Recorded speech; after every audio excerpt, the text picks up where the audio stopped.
আসসালামু আলাইকুম, সবাই কেমন আছেন? আজকে আমি এসেছিলাম মিনি সৌদি আরব। তো আপনাদেরকে দেখাবো ঘুরাইয়া। এই যে কত সুন্দর খেজুর বাগান চারপাশে। এই যে গাছ দেখতে ছোট, অথচ কিন্তু ফল দিয়েছে এখনই। এই দেখেন, আমি আপনাদের দেখাইতেছি, গাছটা কিন্তু ছোট অথচ ফল ধরেছে। কত সুন্দর খেজুর ধরেছে, আমি আপনাদের আরও দেখাইতেছি। এই যে খেজুর বাগান, এখানে এক কথায় বলা যায় যে এটা হচ্ছে মিনি সৌদি আরব। এই যে খেজুর গাছ, এই যে খেজুর ধরেছে।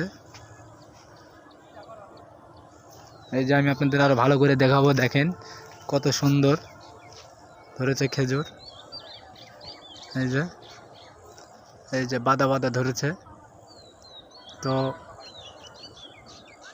মিনি সৌদি আরব, সবাই ভালো থাকবেন, সুস্থ থাকবেন এই কামনা করি।